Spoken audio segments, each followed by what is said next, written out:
بسم الله الرحمن الرحيم. كسو دوادا معاد كسبين انت بدن او برتين qaabkii loo horumari lahaa shirkadaha ganacsiga Soomaalida qaasatan qaybaha la xiriira macaamiisha ashara badan oo macaamiisha la xiriira ayaan page soo gelinay waxaan rajeynayaa insha Allah haddii la yiraahdo in aan nagala soo xiriiri kartaan lambarkaas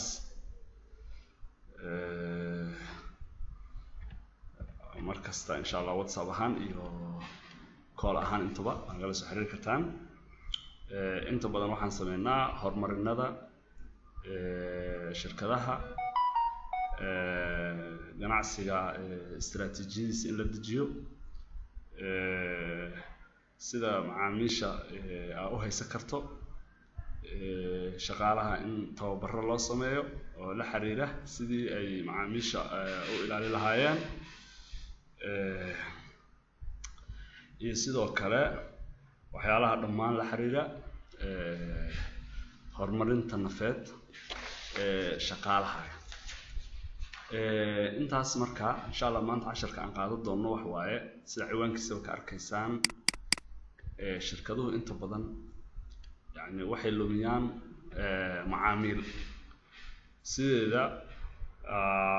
in macaamiil la lumiyo waa fududa waxaas aad u adag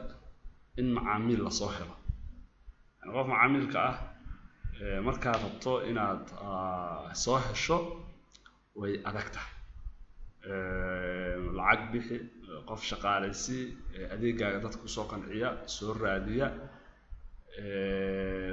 halka Allah musta'an waraaqada daabac waa cost ayadana lacag waaye waraaqada inaad daabacdo oo adeegyadaadii waxa ay ku qoran yihiin qofka shaqaalaha oo laftirkiisa macaamiisha aadi doona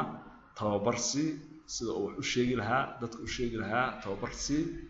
waxa soo dhan waa lacag meelaha qaar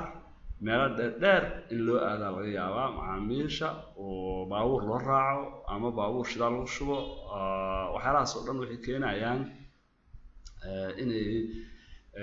shaqaaluhu ay lumiyaan macaamiisha waxa kaloo jira shaqaalaha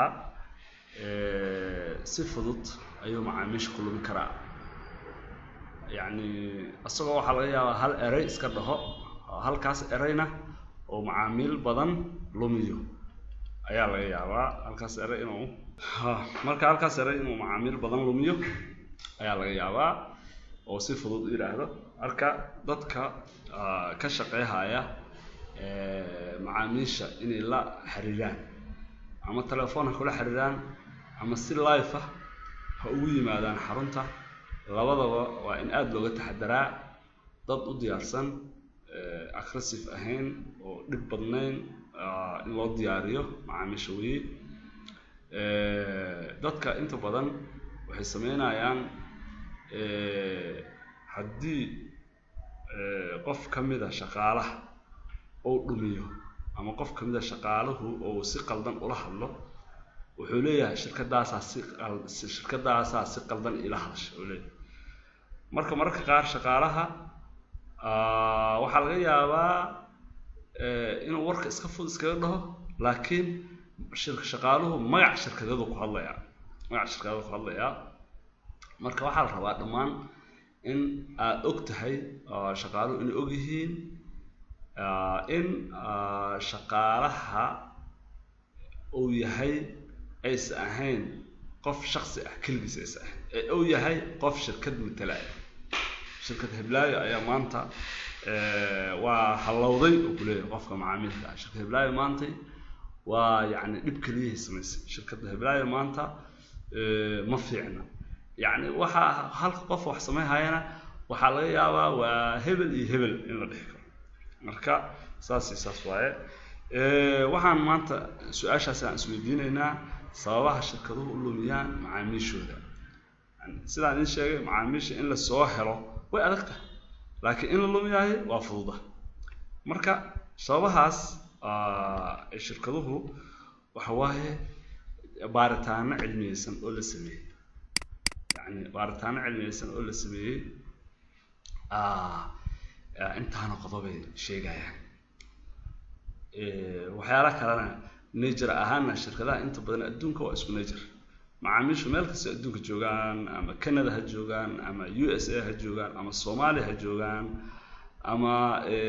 bariga Aasiya ha joogaan meesha rabaan adduunka ka joogaan shirkaduhu yani waa isku nature macaamiishuna waa isku nature adeeg ay bixinayaan shirkad kasta maxay bixisaa adeeg ama product ama service ay bixinaysaa service ama product yalla ay bixinaysaa tusaale ahaan macaamiisha waxa la yiraahdaa boqolkiiba hal kamida waa dhintaan yani waa dhintaan waxa looga jeedaa yani aaqiru aad qofkaas waa ka tagay dunyadii marka qofkaas macaamilka ah ku sii shaqeymaayo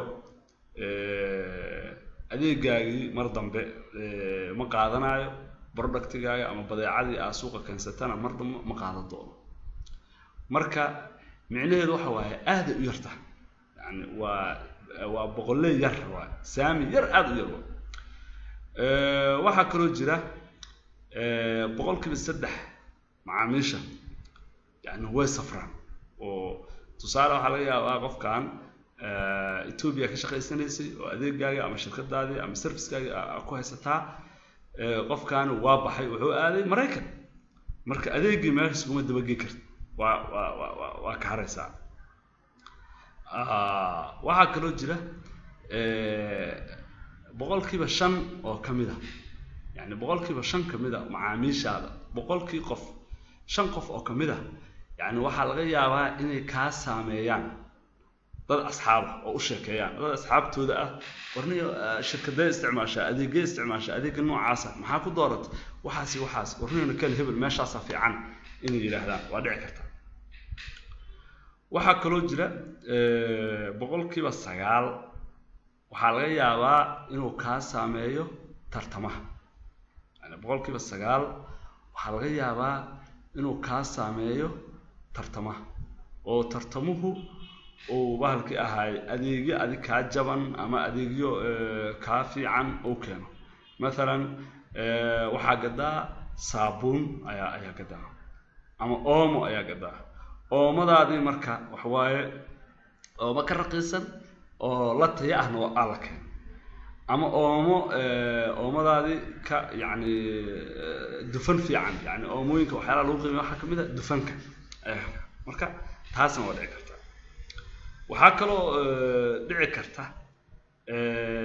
adeegaas in dadkaas ay kaga fiicnaadaan oo adiga kula tartamaya oo macaamiishu qaybtaas 9% ka aadaan wali waa percentage ama waa saami aad u yar yani dadka inta badan hadii tusaale ahaan adeegaaga oo barto مثلا oomo heblaayo ayaa ka shaqeysa oomadaas marka hadii la barto hadaad aad kala goonin oo san chance aan laga helin waxay u badan tahay boqolkiiba number fiican waxay u badan tahay in oomadaas aan laga aadin ooma kale oo cusub sababtoo ah dadku inta badan ma jecel isbedelka ma jecla islaanta guriga oo dharka dhaqda heblaayo ooma heblaayo isoo qaba ilaada ooma hebelow isoo qaba ooma saas ilaada marka dadku isbedelka ma jecla marka tartamaan in laga aado waa wax aad u yar hadduu xataa ka adeeg fiican yahay haddaan mar qabsatay oo qofkan macaamilkaaga maskaxiisa qabsatay way adagta inuu ka aado waxa kaloo jira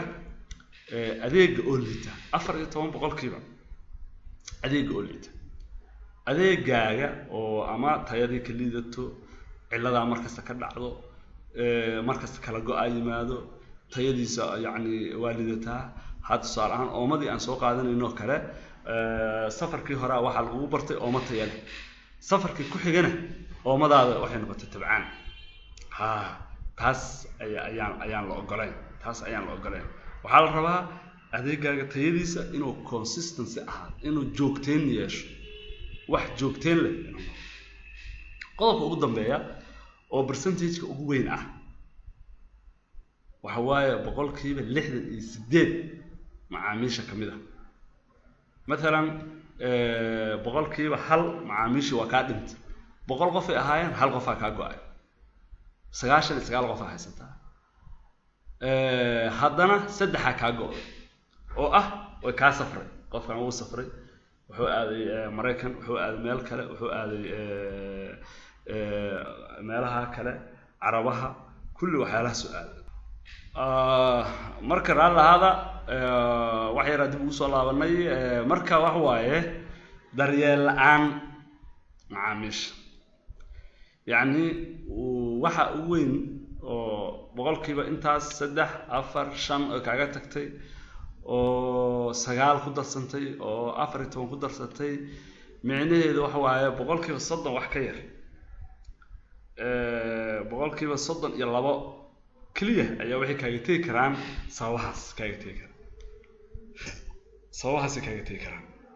laakiin inta badan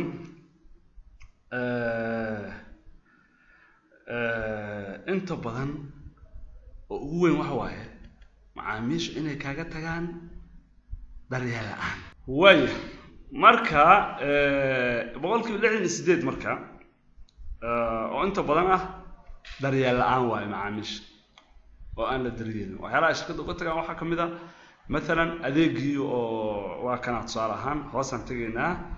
beejka labaad beejka ugu dambeeya waaye maxaa daryeel la'aanta maxay tahay daryeel la'aanta waxaa kamid ah dhageysi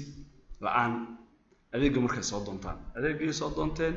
wax dhageysanayo ma walahan ruuxaasaan rabnaa waa dhibtoonaa meeshii shirkadii ama dukaankii ama ganacsigii ama supermarketkii waa waaye maba la dhageysanayo marka maalin damba jeclaysan qofku inuu ku soo laabto inuu qof soo aado ma jeclaysanayo يعني iyo sidoo kale in adeeg loo dhameystirin markii adeeg ay helaan yani markii adeeg la siiyo in loo dhameystirin مثلا waxyaalo ay xaq u lahayn مثلا maqaayado kale tusaalahan ka soo qaadan maqaayad yani qofka adeegi haaf bariis oo dalbaday haafka bariiska bas loo keen oo qalaalan moos looma keenin liin dhanaan looma keenin haddii tusaalahan qudaar yar yar oo inta badan meelaha la baxsho looma keenin basbaas looma keenin cabitaan looma keenin يعني بيعض oo qofka looma keenin findicilkiisi looma keenin oo meesha soo fadhiya adeeg rasiidkii looma keenin meeshiisa halkaas taga ka qaad ayaa la yiri ya maladan farxalka waxa la raaxataa meesha in lagu keeno maladan يعني sidaas oo kale adeeg looma dhameystirayo shirkadaha adeegyada bixiyaan waa sidaas oo kale waa ama yani shirkad kala haato مثلا waxa laga yaabaa meelaha qaar oo baqaarada ama dukaamada waaweyn ama supermarketyada ama shirkadaha iska caadiga ah ama wixii rabaan ha bixiyaan waxa laga yaabaa mobile bixisa shirkadan ama wax kale bixisa marka qofku yimaado in tusaalahan kursi loo dhigo oo soo dhaweyn ah yani in kursi loo dhigo in oo tusaalahan biyo qabow loo shubo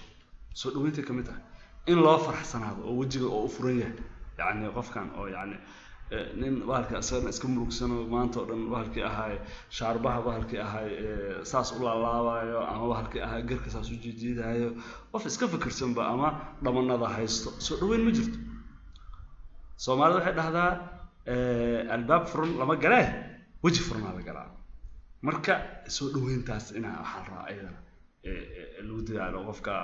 yani magaciisa la weydiiyo haduu magaciisa lagu waco saas bahalkii ahay looga sheekeeyo daryeel la'aanta kamid ah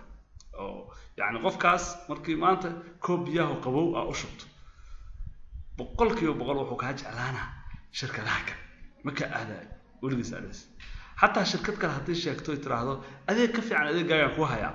yaa tusaalahan tartamaa ku meesha ugu jiro Soomaaliya ama asxaaba u sheekay qofkan ma aadayo sababtoo wuxuu leeyahay waxaan shirkadan ku haysto oo soo dhaweynta ah ma helay meel kale ma helay meel kale ma helay waxa kale oo jira xilliyada adeega yani xilliyada yani adeegii loogu talagalay inay waayaan مثلا waxa laga yaabaa tusaale inaad darbi ku qoratay subaxii 2 saac laga bilaabo ilaa galabtii 10 saac bar ina shaqeynayso waa in laga helaa shirkadaadii ama dukaankaagii albaabka ku qoratay 2 saac subaxii laga bilaabo ilaa laga gaaro كوي طبنك أما طبنك ساعة بر أما سجال ساعة أما هل ساعة منه هذه حلي أخو قرط أما 6 ساعة منه أما 5 ساعة منه حلي أخو قرطه وإن لقاه حلا حلي مثلا قميص الجمعة أما الجمعة مشقيه أما ما لها قار هذا أو بهالك هاي شركة يعني وضمضة أو أجنبي أما قالها تصارى أحد مشقيه سلاح كلام ولا فاهم سواء ويعني قفكم عاملك مركا أو شيء تحل جالس مشقينه ولكن أي تهاي وح يونيفورم وإنه تهوى لكن تصارى معمولها شركتها وحوليها هي صبحي لا قبل أغلبية طبعاً إلا همين شنص حملنا شقيه هنا لكن ويلك يرد الجوجا يرد المسؤول كأ وحد درب وقرنا ما فيرناه وحوليه 8 ساعة أديك كهيسه هنا صبحين وحنفرنا غصة مركم اسكلافة كإيمانا لما أقول وحال رأى حلية أديك اللي بتلقى المعامش يا إنه هلا مركز تنا وحال سمية حلية ولا بهرة أنت لا بهرة ولا بهرة صوبته وحواي قف كان مثلا هذا وهي واحد جلدتي مقالوين كقار مقالات هذا سؤالان عاصمة دوكرة وهي واحد جلدتي إن هديب اللجارو 9 ساعة أو قلبنا إن سوق لا يعرف جي أوكي ماشي قدام ما يصح واي مرنك إن أو لا سمية معامش أيضا أنا وحالات الريال أنت كنا كمتها مرن إلى السماء وإلى الدجالو waxa kula murmaysaa waa in booliska shirkadda siyaasadda dukaanka u taala ama supermarket ku yaala ama shirkadda u taala ayaa la rabaa in tiraahdo waxa xaq u leedahay midalan qof macaamilaha mobile gadaa dukaanada mobilada gal mobile soo celi sida booliska ah oo mobile hadii la soo celiyo shirkadda ugu tala gashay ayaa أشيء سافر مع عملك لما مرميسد لما قيلونيسد قف حنا تعمليسد قف صانع تعمليسد مثلا وحلا يا قف كي موبايل سو عليا حدي علده اي تاع علد سوفت وير انا ان قصد تahay dukaanku inuu xaliyo hadii tahay cilad hardware ama mobilkii oo jibiyo macaamilku ama dhaladii jug gaarsiiyay ama maskaxda jug gaarsiiyay hadii taana waxa la leeyahay korkaaga waay macaamilku أنت هسه أشيء سياسة الشركة ودقن وأيضا قرن ولي أنت أصاب بحسالات وخاصة لكن إن الأمر مو العايو وهالكلا أفريقيا ديو وحن أنا يشغلكم مليين لله وحن أديك بهالك أرض مامور كالآد وحن أديك سان وحاس أيضا وحي كانتا مع عميلكم إنه بكين مركز رالله هذا وقت وإن كل موضوع أو سفي عن مهم هو شركتها iyo dhamaan wixii ganacsi haysta muhiim u ah daraadiis ayaan u dheereeyay marka intaas insha Allah ayaan rabaa inaan maanta u soo gabagabeeyo insha Allah cashada noocan waa badan yihiin YouTube kan hadda way ku jiraan kuwa kalena waa soo wadnaa insha Allah taxana ah assalamu alaykum